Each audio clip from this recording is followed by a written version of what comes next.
if you're going to feed kibble every single day, you get no more than just a survival bowl. That's it.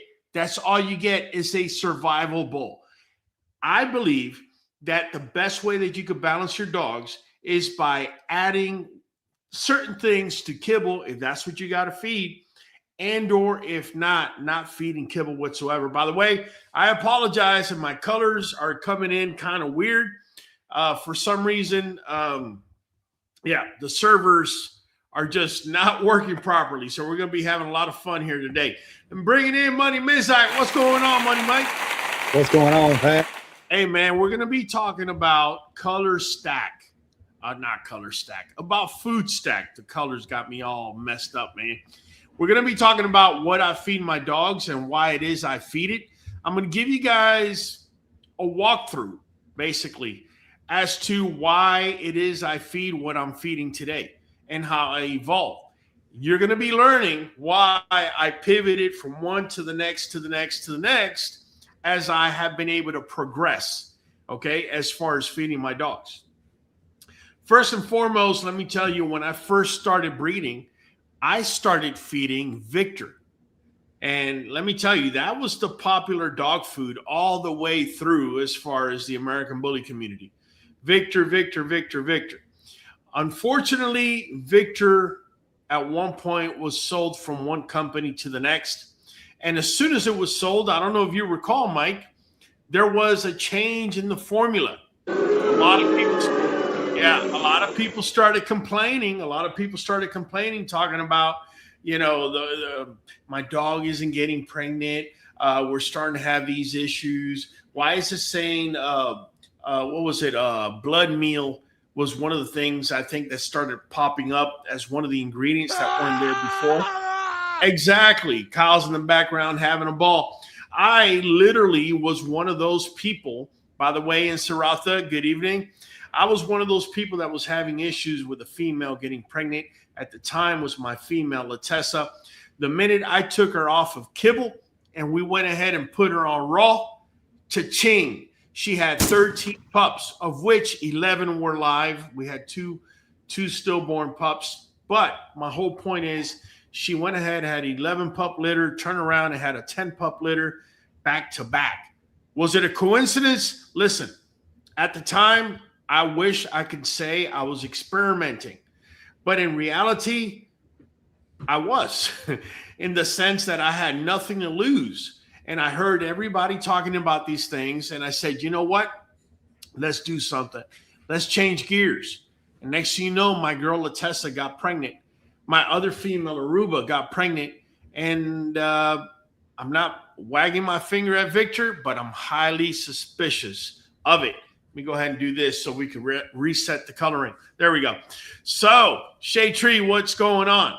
Let me tell you guys what I am feeding now, right? And then I'm going to show you guys what I rotate, what time of year, and also for what circumstance.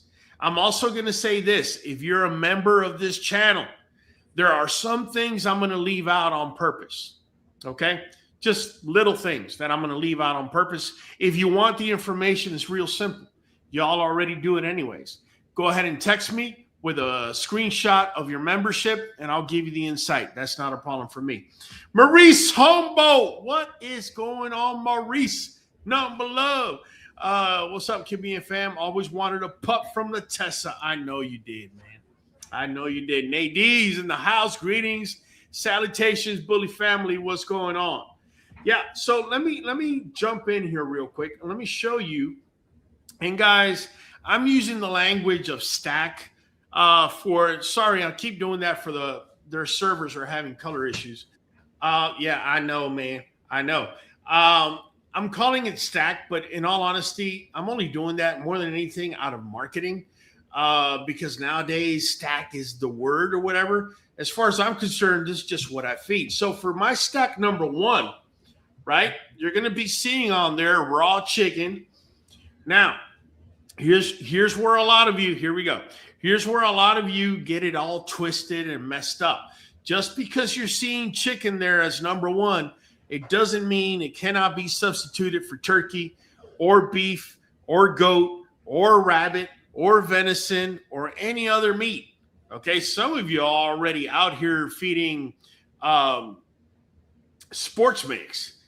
And I had a friend of mine talk to me this week about sports mix. I keep apologizing. This color variant just keeps coming in and out.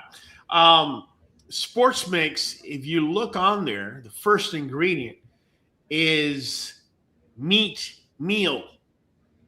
Okay, now this ain't me bringing it up or inventing things. When it says meat meal, it means exactly what it states. It can be any type of meat, meaning it could be roadkill. Roadkill's a type of meat, Mike, is it not? But God, exactly. So sorry, guys, I have to keep doing that. We were having technical difficulties before I came on. So if you see me doing this to the screen, don't get mad at me. But my whole point is meat meal is it could be mystery meat for all intents and purposes. So it sure is quite vague.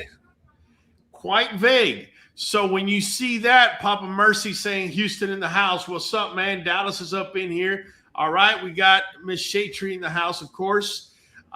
When you see that, by all means, when you see chicken, I want you to just be able to switch it out to whatever protein you're feeding your dog. Now, number two, you're going to notice green beans.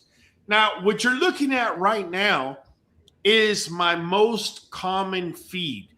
This particular feed, you're going to see me feeding mostly in the springtime and possibly end of summer, early winter.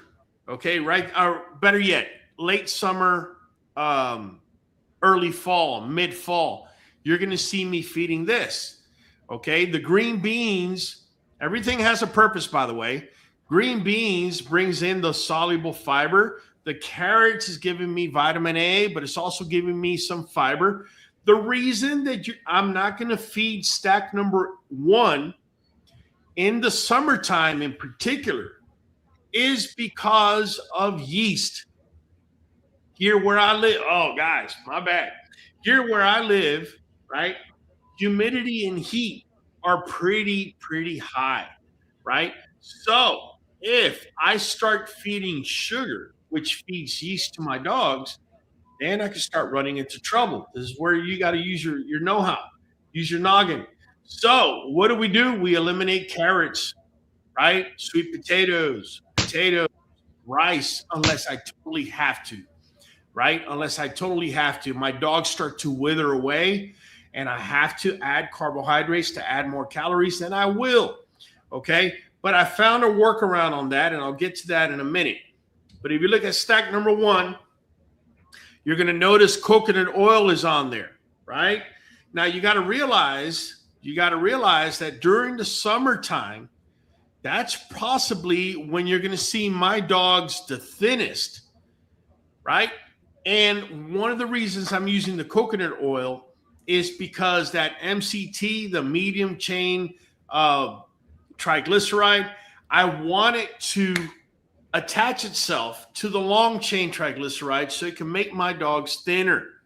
That's what I'm shooting for. I want a thinner dog. I don't want a heavier dog. I think there's a big misconception when it comes to feeding dogs, and people think that, well, I feed my dog a lot of food, he's going to be bigger.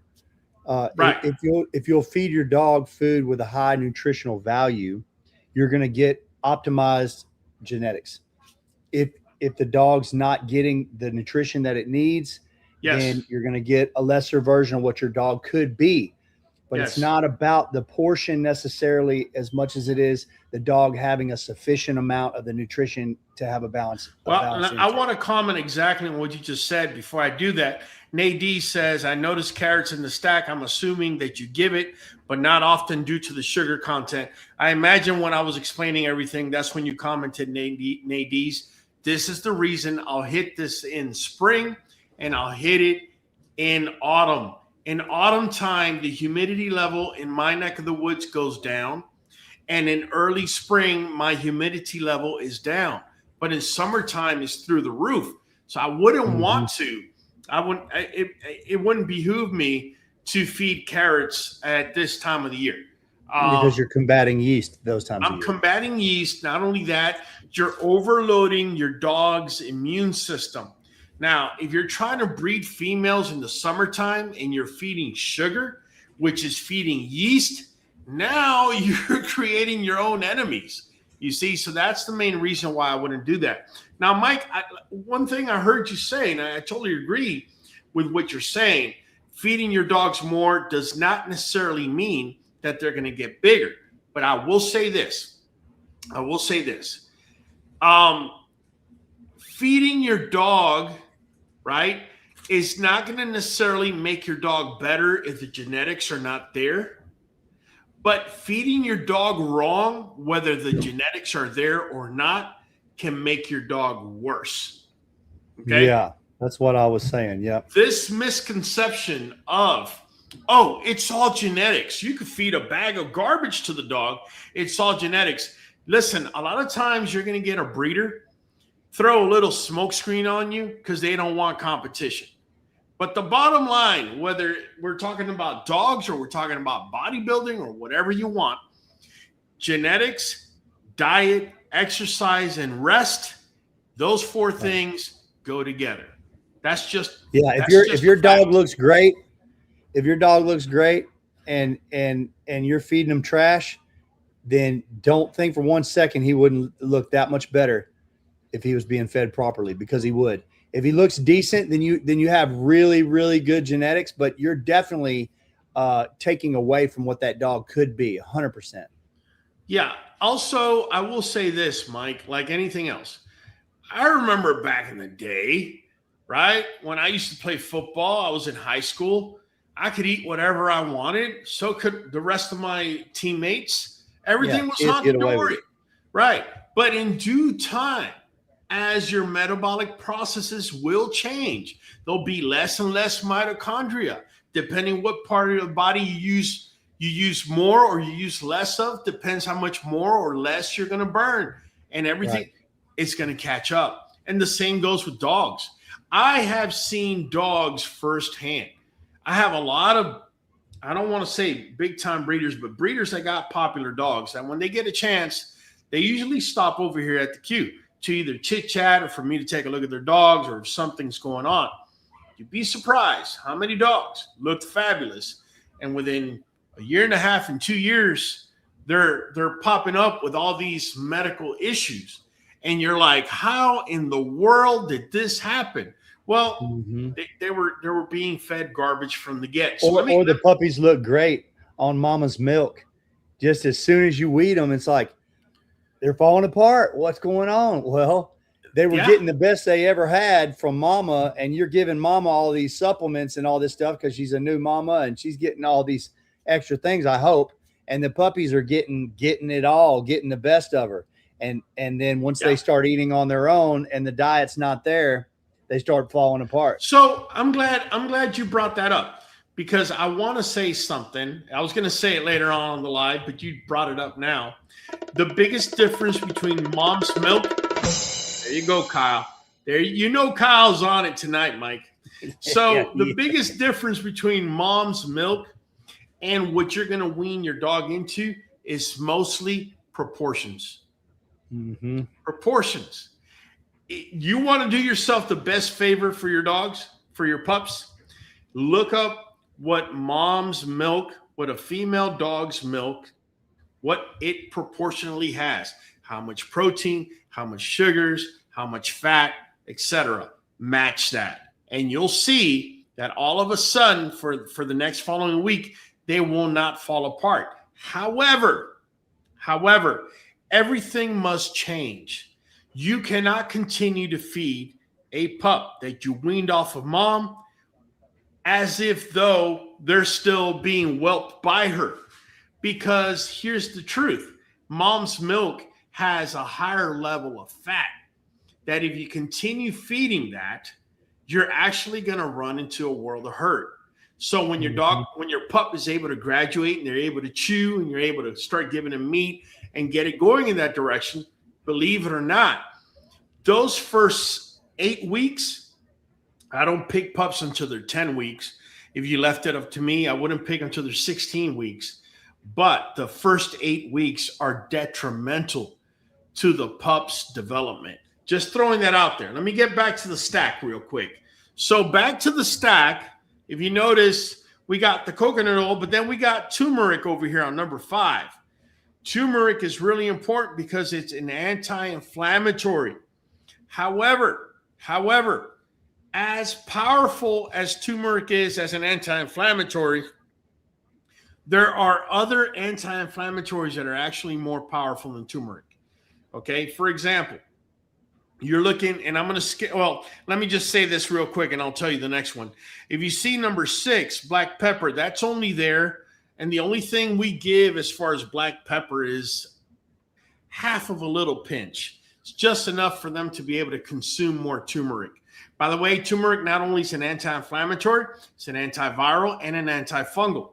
Okay, why am I saying this? I'm saying this because a lot of you hit me up. Oh, my dog has this little thing where hair's not coming out, this and that. Seriously, look, go to number 4, get yourself some coconut oil, dab it with some turmeric, okay? And literally you can place it directly on there because it's an antibacterial and antifungal. You see where I'm getting at? So not only can you feed it to your dog to help get rid of these things, you can also put it on them. Now, the only bad part is they're going to lick it off, and you're just going to have to keep doing it over and over again. Now, I told you that there's a stronger anti-inflammatory than turmeric. In fact, if you look at it, turmeric is obviously a vegetable, right? An in-ground vegetable. But sardines, right? That's straight up meat. And guess what? Your dog is a carnivore. So your dog does better with animal anti-inflammatories, in this case, omega-3 fatty acids provided by the sardine, than they ever will with the turmeric. Nothing against turmeric. It's just that the way their biology is, the way their stomach acids, the whole 9 yards. Turmeric is very sensitive. If you're going to be giving turmeric to your dog, I'm only going to give you this recommendation so they could absorb most of it. Now, I gave you the first tidbit, which is adding a little bit of pepper. But the other thing that we do here to make sure we get the most effect is we'll get a little piece of cheese and we'll melt it, right? Only about 10 seconds in the microwave. We're going to put the turmeric on the cheese, add in the black pepper, and then we're going to cover it up like we were giving a spaceship to a child, right? We're going to let it cool off, and we're going to add that into their food. The whole reasoning behind that is the dog's stomach acids is 7 times more acidic than ours, right? So when that acid hits that turmeric, it tears it apart, makes most of it useless. So when you encapsulate it in something that has fat like cheese, it actually gives it a chance to make it through there into the small intestine so it could be absorbed more and you could have better added benefits, right?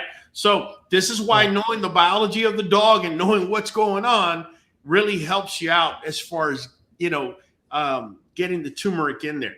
Now, there's two other very powerful anti-inflammatories that they're not on the stack directly on there that I do give. If you've been watching this for a long time, you already know what they are. If you forgot what they are and you're a channel member, make sure to text me. And Kyle, do me a favor, put up my number up here. Go ahead and text me, send me a screenshot of your membership, and I'll send it back to you. I'm pretty sure the minute I tell you, you're going to be like, oh, yeah, I've heard of that before. That's my number right there. You could text me directly. Make sure you're sending me your screenshot. Otherwise, I'm just going to ignore the text. And lastly, of course, and certainly not least, I'm adding Nuvet and NuJoint DS. Really important, guys. There's a reason why I'm adding that. There's a reason why I'm adding Nuvet and NuJoint DS. And the main reason is I do not give my dogs animal liver. Those of you that live in the States, you know our animals are being hit with different things. In fact, I literally made a video 2 weeks ago where I was talking about one of the main growth hormones that are being shot into cattle. But get this, the FDA says you're not allowed to put growth hormones into our chickens. So here's where the hypocrisy comes in my opinion. And that is, if you're not able to put growth hormones into chicken, Mike, why is it that I see in these farms 6-week-old chicks that can't even stand up on 2 legs, and they're huge? They're almost ready to be slaughtered in order to, you know, you're undeniably getting it somewhere. Something's going on, man. I don't know what it is, but the FDA says growth hormone is not allowed. So I'm just leaving that there. Real quick, let me go to the comments because we're getting lit up over here. Let's see, members. Here we go. Evening, Bully Fam, 11 Bravo Kennels, 11B, 11 Bam Bam. Just saw before coming on here, a big name Kibble got recalled for sharp shards of plastic in it. Man, look, let me tell you something, man. And I said it when I started the live. Kibble is shit to me. It has always been, and it will always be. I don't care if it's the high-end kibble or the low-end kibble. That's my opinion. It's not even, sometimes it's not even the ingredients. The ingredients could be good, but the process that it must go through denatures vitamins, minerals, denatures a lot of things. If you solely rely on that bag of kibble, in my opinion, that is nothing more than survival food for your dog. Is there a place for kibble? There is, and I'll talk to you later on about it, okay? But the mere fact that the FDA, Food and Drug Administration, we talked about this last week, Money Mike, BHT and BHA are petroleum-based antioxidants, and they're being allowed by the FDA to be put inside of dog food bag into kibble. It's all you need to know. It's all you need to know. AFCO is not a governing body, is a recommending body, but they don't govern. Okay, that's all you need to know. The fact that whenever oil prices fluctuate, they either go up or they go down. If the price of potatoes in China all of a sudden become too accessible, formulas are constantly changing. Do not think that, and I'm not even going to name a brand, I'm going to say the pink bag. If there's a pink bag of dog food and you're feeding that to your dog, do not think for a minute that for the entire year, that bag will not change ingredients or sourcing of those ingredients. This is important because I don't know about you, Mike, but if I was going to eat chicken, I want to make sure it's not coming from China. That's just me. Okay? That's just me. Okay? I know our chickens here, they're growing real fast and they're getting all sorts of stuff. But them chickens over there, God knows what they're getting. You see where I'm coming from. And at the end of the day, it's scary, man. You know, you look at the ingredients to dog food, and you can read down through there, and there's 45 different things on there that you have no idea what they are without looking them up. Exactly. That's stuff we don't need to be giving our dogs, man. Exactly. Not only that, Mike, not only that, whenever you're talking about a bag of dog food, you're talking about a large corporation. Most of the times, you're talking about a large corporation behind it. What are corporations good for? Maximizing profit, because they have to keep their shareholders happy. Otherwise, that COO or CEO may not be there for too long. Yeah, they're subject to start making good profits, and they're like, hey, our kibble's doing really good right now. And then in that moment, trash the ingredients even worse, because people are buying this stuff. We don't even need what the ingredients we got in it. They're buying it. So, they could even get cheaper in that moment. You know what I mean? Hey, man, listen, to me, all the way through, I get hit up all the time. So I'm going to make a statement here so you can tell your friends. If you're watching us and you're not a member of this channel, do not hit me up asking what's the best kibble. I'm going to tell you right now, I'm going to delete your message. Straight up. Okay? If you really want to know, and you're a channel member and you hit me up, I owe myself to you, so I will answer. Okay, but I'm letting you guys know right now, feeding your dogs kibble as the main source, to me personally, after all the research I've done, it's abuse. It really is, because say you're feeding really high-end kibble. Here's the problem. Here's the problem. That high-end kibble company has to make a profit. They have to. And they also must meet certain guidelines so that kibble can remain on the shelf and be viable, not spoiled. That is one of the main problems. Look up vitamin C. Look up when does vitamin C begin to denature. Look up how high do they cook kibble.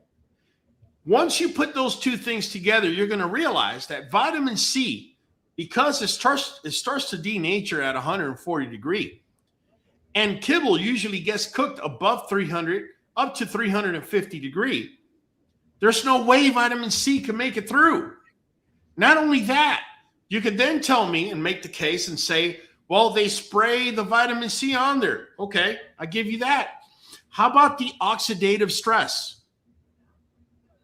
Oxygen alone touching the vitamin degrades it. Then what? So you see where I'm coming from, guys. I'm not the person to be asking what's the best kibble.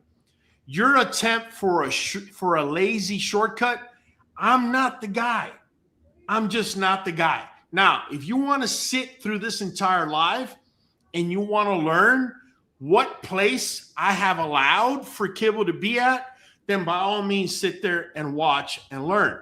But if you're looking for a quick answer as to what's the best kibble, I'm not that guy, because I think kibble is shit. And that's my opinion. And I've been saying that now for years. This is not something that I just woke up one day, yesterday or the day before and decided to say. I've been saying this for years. So let me continue here. Oh, real quick. I'm getting educated on this one. It's not growth hormones, it's genetics in chickens. I don't know about that, man. Cornish broiler birds are hybrids. Okay, look, I'm not going to get into the argument, but all I'm going to say is this. I used to be a big fan of Kentucky Fried Chicken until they started farming their own chicken. Next thing you know, when you take off the skin, there are blobs of fat, of just literal fat on top of the chicken. Not only that, I've seen certain documentaries about how they grow their chicken, and in a matter of 6 weeks, they're just fully blown. Now, I'm not an expert in that subject. You may be 100% right. All I'm saying is it's pretty suspicious. That's all I'm saying. So real quick, let's get back to this. So here you go. If you notice, I want you to notice something, and this is during springtime, wintertime, okay? You're going to notice number 5, number 7, and number 8. 5, 7, and 8 are have anti-inflammatory properties. Make no mistake about it. These animals are carnivores, and the minute inflammation goes up, everything goes haywire. From reproduction, skin, coat, you name it. It goes completely haywire, specifically. Muscle, specifically if you own the American Bully breed. Okay, why is it? Because our American Bully breed, and this class in particular, the pockets, have bulldog influence in them. I have never met a happy bulldog owner. Let me just say, they're from a scale of 1 to 10, they could be happy with their dog, a perfect 10. The problem is the expense that dog accrues over time due to allergies, because it's no secret that the way they got to the bulldog was by inbreeding and inbreeding and inbreeding, shortening down this one dog all the way to where the tail is a tiny little stub, right? So they got what they wanted in the dog. Problem is, when you inbreed, you match up bad genes. And a lot of those bad genes are in that breed. And that breed is one of the breeds that makes up our breed. So, long story short, if you don't have anti-inflammatories on board and you're feeding sugar, that number 3 right there, you're feeding apples. I know some of y'all are feeding apples, and other fruits. And it's okay, a little piece here and there, that no big deal. But your dog wasn't made to be eating apples all the time. Let me do this real quick. Wasn't made to be eating apples all the time. It wasn't made to be taking that much sugar. If you got sugar coming in and you don't have anti-inflammatories like 5, 7, and 8, then you're going to be hitting me up for a consult, because that's when the skin starts getting red and the fur starts coming off, so on and so forth. Now I'm going to get to my next stack. This stack right here is the one that I'm actively feeding now. Okay. Now, like I said, there's 2 ingredients that are not there. And I did that on purpose. I did it on purpose because my members pay $5 a month so we could have a conversation, so I could answer all their questions. And we have a lot of people on here that are not members. If you want to become a member, go down to the description below. The link is there. And for as little as $5 a month, you're going to find out what the 2 other ingredients are that I'm not purposely putting in there. But real quick, if you look at the stack, this is my summertime stack. I changed the protein of turkey. By the way, guys, let me say this. I already said it, but I'm going to emphasize it. The protein, the number 1, it could be turkey, beef, pork, chicken, whatever flavor I feel that week. Okay, I just had to put a protein in there. So you got number 1, you got turkey. Then we got cabbage. We got cabbage up in there because we need fiber for our dogs, particularly now in the summertime. Now, I'm not going to give them a whole mountain of cabbage, but they're going to get cabbage. We are also giving our dogs cilantro. By the way, they love this stuff. Cilantro, I know I'm putting it here, but literally whenever I cook meats or whatever, they love cilantro. So I could literally give it on any one of the stacks. Again, Good you're for seeing their breath too.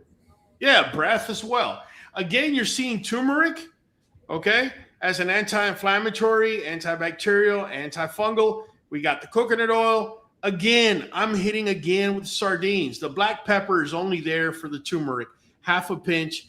And we're doing Nuvet NuJoint DS. Okay, I do Nuvet NuJoint DS the entire year. Okay, the green bottle is a multivitamin. The blue bottle is an anti-inflammatory. A lot of times people get dissuaded because it says NuJoint DS. Oh, my dog doesn't have joint issues. Silly goose. It has anti-inflammatory ingredients in there to include MSM. Joint issues and fur issues are usually united at the fact that they're affected due to inflammation. So guess what? Taking NuJoint DS along with Nuvet is going to fight either one. It doesn't matter, or both. So let me ask you this. Yeah. And I know people at home want to know. So when a person is putting together a good diet like this for their dogs, what percentages, and this is a Googleable thing, but I like the way that you do it at the Q. So, what percentages are you looking at? What body weight to what amount of food? How much does the dish weigh in entirety? How much the protein weigh? I know you have ratios for that. Right. I think that's one of the things that scares people the most. They're putting together these raw diets. They're like, well, I don't know how much to give them. Well, honestly, Mike, at this point, I'm feeding a raw diet that is cooked. So there's no excuse. Literally everything you see on there, I'm actually cooking. Right. Yeah, but as far as weight. Yeah, I'm gonna get to that. That. So if you go online and you look up barf diet, or you look prey model diet, or any one of those diets, they're going to give you a weight percentage to feed your dogs. The other thing I get asked all the time, how many times do you feed your dog? We're going to get into that here as well. Let me say this first. The way I think of it is simple. 3%. Right? So 3% of your dog's weight, you have a 100-pound dog, you're going to feed him 3 pounds of food, right? In total. Those 3 pounds of food is for him to maintain his weight. If I wanted to increase his weight, I would go up to 4%, up to maximum of 5%. The only way I would get my dog up to 5%, and I did this, is when I wanted to add 2.5 pounds a week of muscle on my boy Blueberry before he went into a competition. Right. It's not feasible for long term because now if you have a dog that's emaciated or has lost weight due to a condition or anything like that, that's different. I'm talking about just a healthy dog. You don't want to be hitting them with 5 pounds for the next year or anything like that, because the accumulation of all those macronutrients can actually cause issues. Too much calcium, too much phosphorus can actually deform your dog's bones rather than make them thicker, right? So when it comes to when I was a nurse, I understood that if this was to be, say, a gasoline gauge, you don't want to be all the way on full, but you don't want to be an empty. The optimum point is right smack in the middle, right? And so that's how you need to feed your dog. You don't want to overfeed them. You don't want to underfeed them. You want to hit them right in the middle. Okay, so one thing I tell people all the time is look at your dog's ribs. If you're starting to feed raw and say you're doing away with a lot of carbs and whatnot, and you're starting to notice your dogs, all of a sudden their ribs, you can count the ribs, your dog's getting a bit thin. You need to up what you're feeding, okay? We want to be able to see the rib cage, but not individual ribs. Up the caloric proportion of the meal. Yes. If you're not seeing the rib cage whatsoever, you need to come down. So rather than feeding 3%, you can feed 2.5% or 2%, right? And again, that's not something sustainable over a long period of time either. Your dog's midsection looks like a ballpark hot dog. It's time to take a little bit off of the caloric intake. Yes. And I will also say this, because I get hit up by a lot of people. And let me say this. I said it last week. Prey, right? Prey, like deer. They got the ears on the side, horses, that sort of, those types of animals. Their adrenal glands, the adrenal glands are above their kidney. Those are the ones that release adrenaline. And that's what allows a horse to outrun, I don't know, wolves in the wild and deer and so on. The whole reason I'm bringing that up is because they're able to handle stress or a stress-like situation for a longer period of time better, okay? But if your dog is overweight, do not put them on a 1.5% body weight diet, because that dog is going to go into full-blown shock, right? They're going to be stressed out that they're not being fed what they're normally being fed. If you were feeding, say, for example, 4%, and you make a drastic switch all the way down to, say, 1.5%, what's going to end up happening is your dog's going to end up eating poop. That's what's going to end up happening. Everything that I'm talking about has to be done gradual. Otherwise, if you just all of a sudden come in and do it, you're going to shock your dog. And if you shock your dog, their adrenal glands are about yay big because they don't need adrenaline. They're the ones doing the hunting, if that makes any sense. So let me go down here. We got Ms. Yeah, they will eat poop if they get if they're opportunistic. So if they're hungry, they're going to take a bite of. Might even try to eat something, dig up a root and eat it if they can get a hold of it. Yeah, but a lot of times it's poop, man. I get hit up all the time. My dog started eating poop when I put him on a raw diet. Well, what were you feeding before? I was feeding so much. Well, what are you feeding now? I'm feeding this little. Well, that's the reason they're eating poop. It's really that simple. And so, Raul, I read that testing found fake meat and hamburger of a bunch of stores. So it could be a 6 pound and still fake Bill Gates lab meat in the hamburger. And so, Raul, it's unfortunate.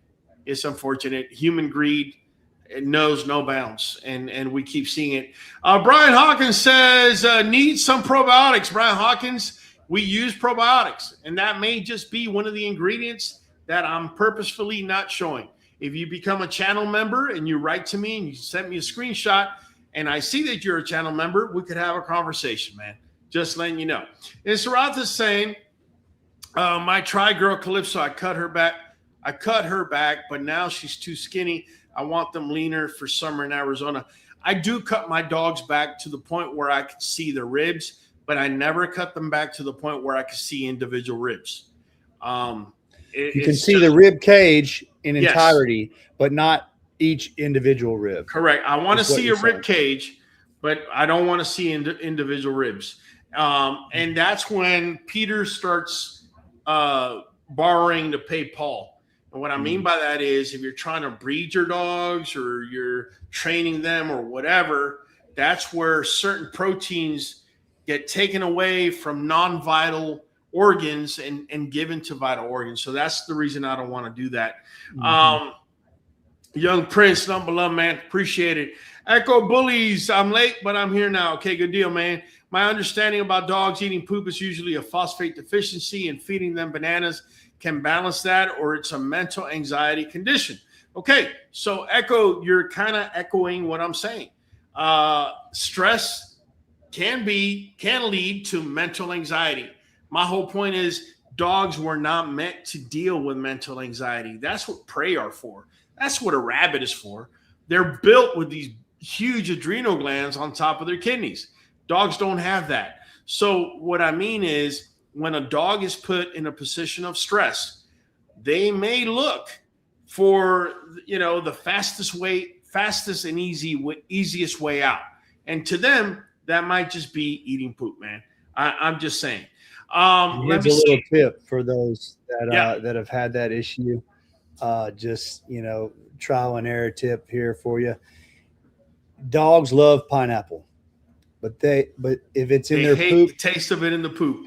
They will not eat it in the poop. If you're having a dog and you've tried everything and they're eating poop, if you'll introduce pineapple to them, they will stop eating their poop because they hate the way it tastes in the poop. I don't understand why, but I know for sure that it works. Yeah, absolutely. There is something else that dogs hate the taste of. And this is what I tell people. I tell them, buy yourself a can of pineapples and add it to their food. And here's the one thing that dogs hate the taste of. You don't believe me? Test it. Grab yourself some toothpaste. Dilute it in water, in a cup of water, and put it in a spray bottle. Spray the poop with it. Watch. They won't touch it. There's something about the mintiness of toothpaste that it's a total turnoff, which is a good thing, right? It gives us a slight solution. Let me get to the next stack here. And this is stack number 3. And this is the one that I go to during the winter time, mostly. And when I say winter, if you want to throw in there maybe mid to late fall, I have no problem with that. Early spring, yeah. When there's cooler temperatures, when they still have that winter coat on, right? Chicken, which could be switched up with any other protein. We got sweet potato on there. Sweet potato is one of the best things that you can give your dogs, guys. It's one of the best things that you can give your dogs. They love it too. Unfortunately, if you live down south like I do, where the humidity and heat combine together, unfortunately, the carbs, which is not as much as it is in regular potatoes, but they are carbs nonetheless, make it a problem. Kind of like the carrots in the explanation I gave earlier. Now, if you notice, green beans are on here for soluble fiber, and those are fresh green beans. Those are not green beans in a can. One thing I forgot to mention is how many times do I feed my dog in a day? Okay, it's a valid question. In the summertime, I'm only feeding you once a day. That's it. We're going to feed you once a day, especially because I'm trying to bring down your weight and I'm trying to maintain it somewhere. Okay. If I had puppies, everything I just said goes out the windows. Puppies are going to eat no less than 3 times a day, possibly 5. That's just how I do it. Okay. Why is it? Because a puppy's developing, they're growing, they need the calories, right? They're not going to be dealing with the heat like these adults are because they're brand spanking new. Everything works in their body, right? But you got to play everything by ear and what you see. If you got too chunky of a pup that's not handling the heat too well, do you want to feed him 5 times a day? No. Bring it down to 3, and make sure, even if you got to separate him and make sure he eats maybe a little bit more modestly, that's okay. But in general terms, my adults, they're eating once a day in the summertime, unless there's a condition. I have a female that's pregnant, that changes everything. Female comes in heat, it changes everything. They're going to be fed twice a day. Okay, if they're pregnant, if I know they're pregnant, we're going to be feeding 3 times a day. Okay, now I'm not feeding more. I'm feeding the same. Okay, but there's a reason why I'm doing this. Okay, so we spoke about for a 100-pound dog, I'm going to feed you 3% to maintain your weight, correct? We said that. Now, if I have a pregnant female, once I get confirmation, roughly around day 30 to 35, I know somebody's already going to jump on me. Oh, I get confirmation on day 28. Well, good for you. Between day 30 and day 35, once I get confirmation, we're going to bump it up to 3.5%, possibly 4%, depending how I see how many pups are in there and how she's coming along. She's going to need more calories. Now, I will say this, because I don't want you guys now to back up a truck and feed your dog a ton of food, okay? Female dogs are going to need more calories after they give birth in comparison to before they give birth. I know that makes no sense, but you got to realize once they give birth, they go straight into milk production mode. And milk production is not efficient. So you got to give a lot of calories for them to make just enough milk to feed the pups. Okay? So just keep that in mind. So if you look at the stack, we keep the coconut oil, we keep the sardines, we have the turmeric, we added the black pepper so we could get more consumption on the turmeric side, right? We have NuVet, we have NuJoint DS. Again, I don't use animal liver, so we're gonna go with the green bottle. The blue bottle is another anti-inflammatory. I'm hitting anti-inflammatories in 3 different directions because I learned a long time ago that you can't rely on only one source of anti-inflammatories all the time. The different directions that you could hit it with, the better. Why do I say this? There was a point in time I was training my dogs during the summertime. This is way back, right? I was training my dogs, and some of my dogs would come up with a little limp here and there, nothing serious, but it was enough for me not to train them, say, the day after the following day, maybe even for the rest of that week.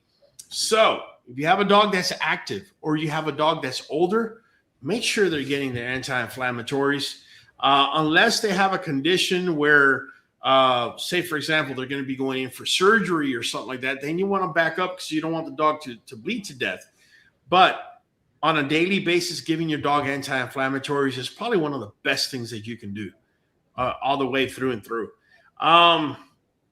Nadiz is asking, wouldn't we include either kefir or sauerkraut in the stack? Nadiz, you gave away one of the ingredients. Good for you, Nadiz. Like I said, I'm purposefully not putting out there certain information, only for my members that know, and I've already spoken on these things 100 million times.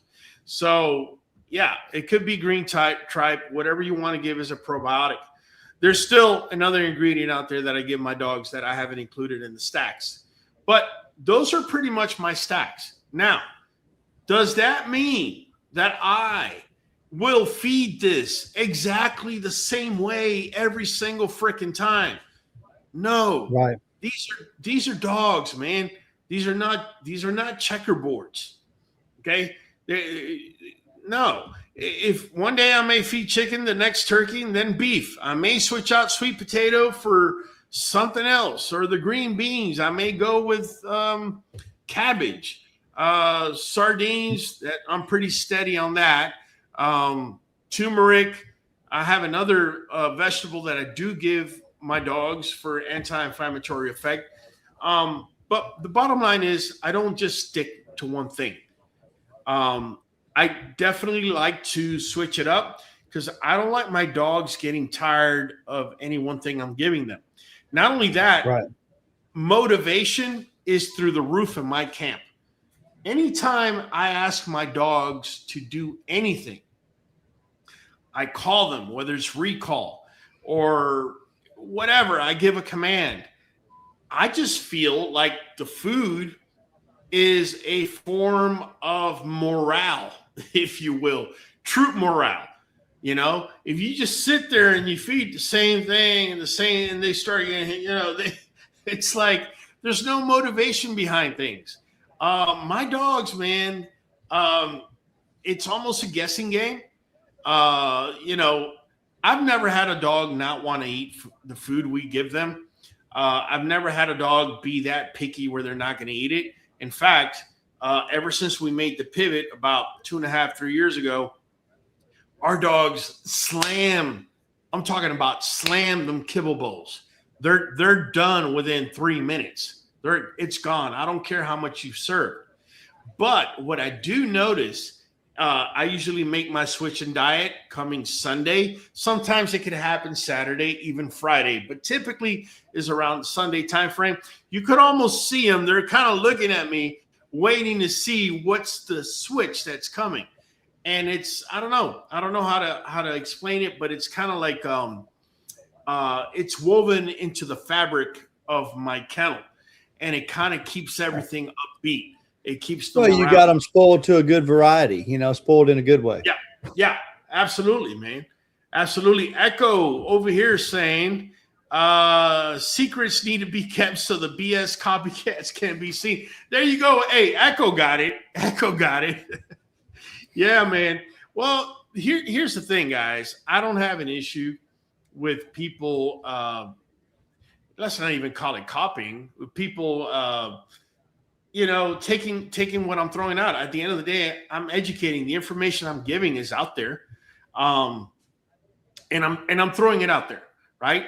But there's a difference between members and people that are constantly watching us that don't need a reminder of this, and people that literally came to this live to see what they could pick apart and run with, and never see us again. So at the end of the day, if that's what you came here for, there's going to be a couple things that are going to be missing, but the gist of it, you're able to take it, and I'm okay with it, man. I'm not going to sit here and tell you go feed your dog Purina because I'm afraid of competition. No, by all means, feed your dogs right. I want to see all dogs do well because I am a dog lover. BC News, how long do I do the yeast detox diet?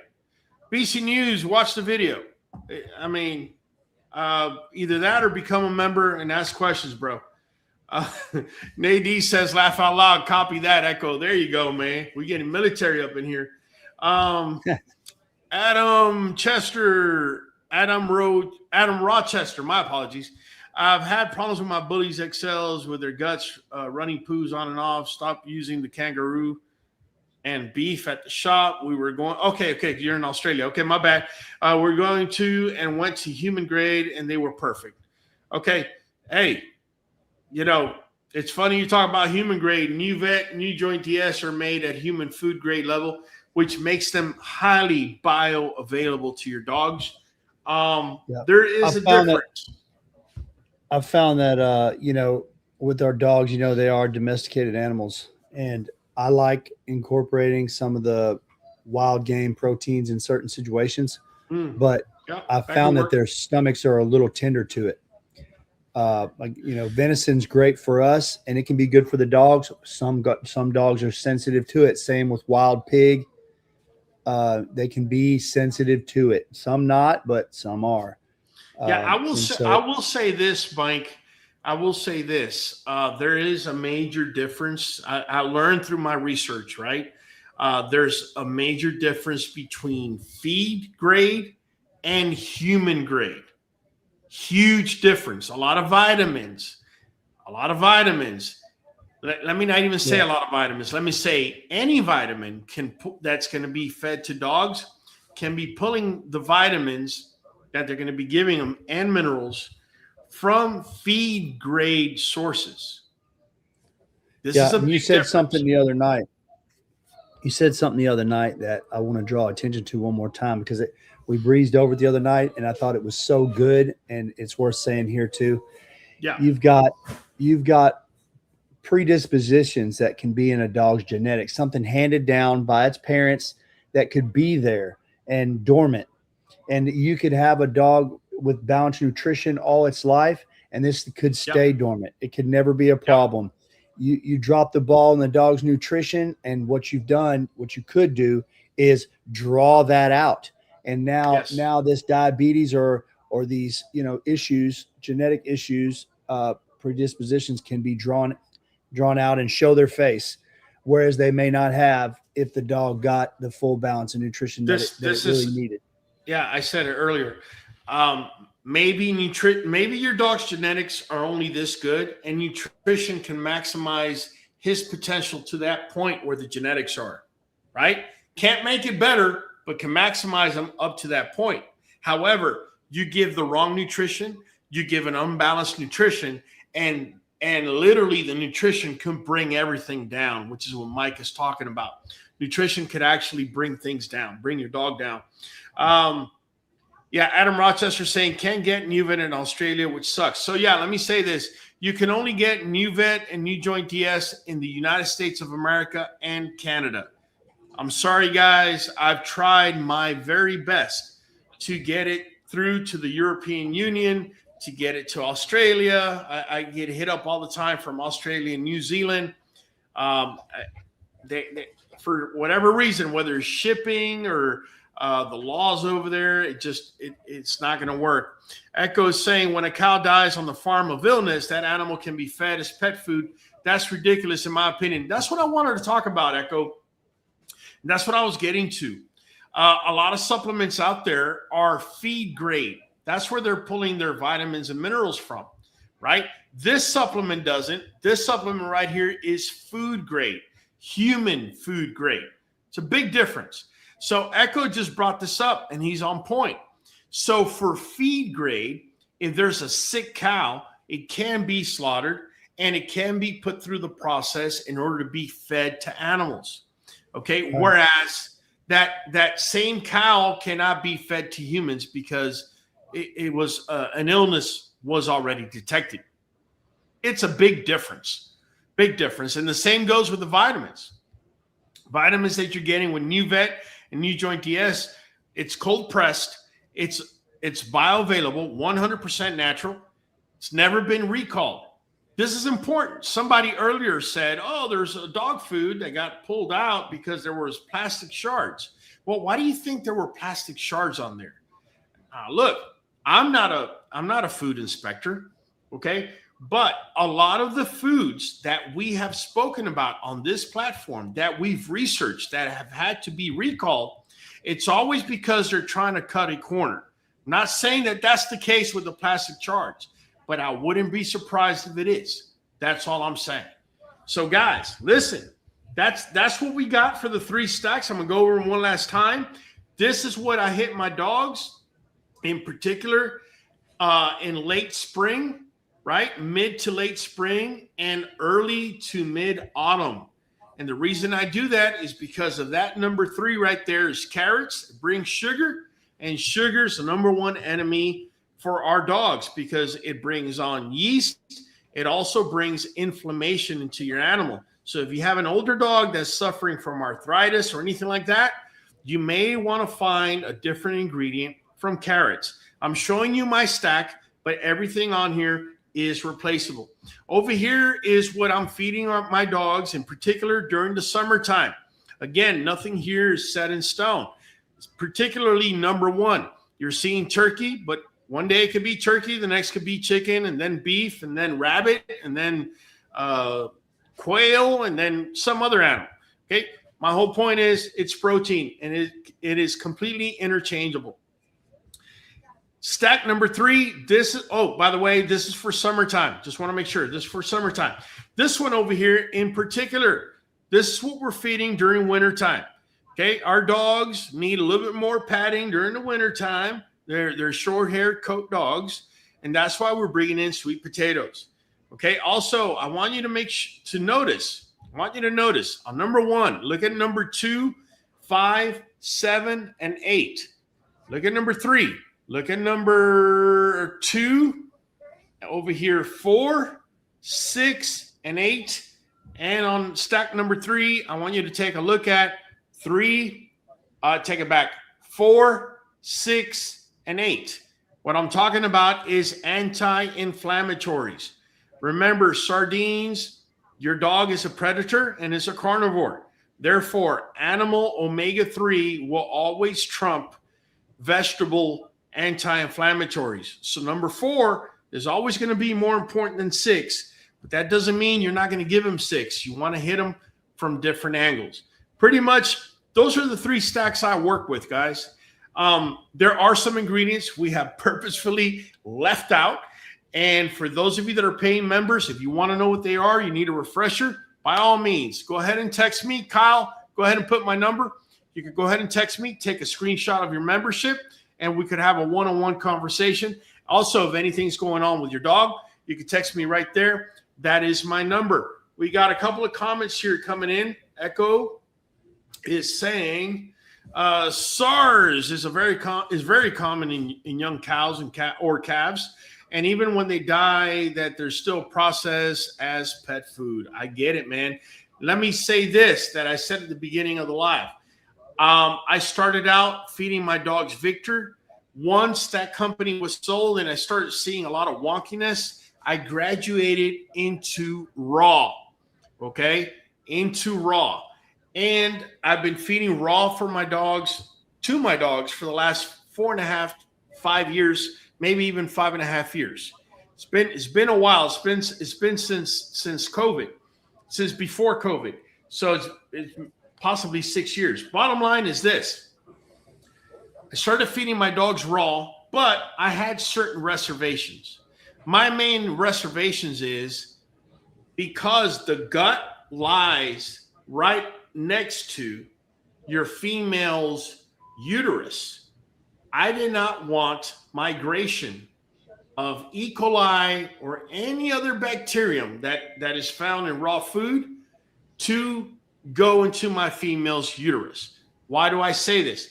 Because I was part of a group of people that we shared a lot of information, and most of them were dealing with pyometria. Do I have 100% guarantee that this was due to raw food? I don't. But me as a nurse and as a conscious breeder, why take a chance? So right. Whenever my females would come in heat or they were impregnated, okay, even before they came in heat, about a month before, I would switch them out of kibble I would switch them out of raw into kibble. But then I kept evolving and I made it from raw food to cooked food. That's where I'm at now. I told you I was going to tell you the place for kibble. And I found a place for kibble, Mike. And that place for kibble is if you are doing stack number 3 and it's wintertime and you're trying to put weight on your dog, there's nothing wrong with 10% of the food that you're feeding your dog to be kibble. Of course, I would make sure it doesn't have BHT or BHA, which we know originates from petroleum as an antioxidant. I'll make sure. But it's okay to add for caloric density. Yeah, 10%, 15%, no more than that. That is what a filler is. It's not meant to be more than that. If it's more than that, it's no longer a filler, and it's not something that I'm going to stand behind. Just giving you, I know there's a lot of you that are feeding kibble and you don't have a way to feed raw. It's too complicated. Your dog has a condition. I understand. My recommendation to you in that scenario is make sure that you have soluble fiber like green beans over there, number 3. Make sure you have an anti-inflammatory like number 4 and number 6. And also make sure you have Nuvet NuJoint DS. There's also 2 more ingredients I would add to that.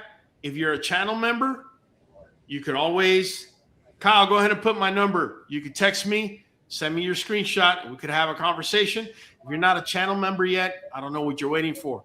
Make sure to go down to the description below. For as little as $5 a month, you can become a member. And let me see here real quick. We're going to our last couple of responses here. Shay Tree saying, I'm trying to become a member. It won't go through. Darn. No worries, Shay. Don't worry. Write Kyle, and Kyle's going to help you become a member. He knows the steps better than I do. And Saratha real quick says, if you're feeding wild game or pork, I would freeze it for 3 weeks. She's absolutely right. You want to freeze it for 21 days. This way, the parasitic load, right, is wiped out. and therefore it's not transferred to your dog. Either way, if you're feeding wild game, if you're feeding raw, I recommend deworming every 30 days. If you're feeding wild game, I recommend every 15 days for obvious reasons. My dog's never had issues with pork. That's excellent. Shade Tree says, thank you. Here's the code. Bringing Kyle from the back. And where you at, Kyle? Boom, there you go. All right.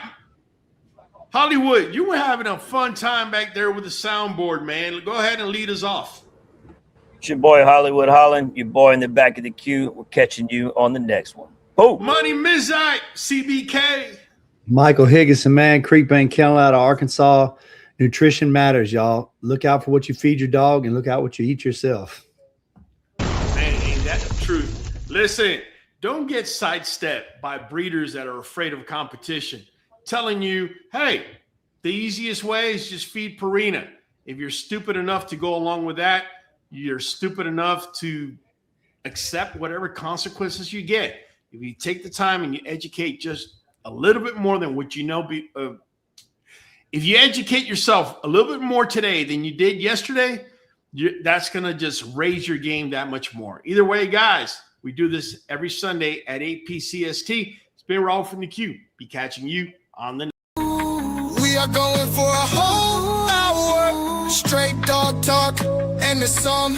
Jump on in and speculate. Show up on time, don't be weak and late. We are community, so don't hate.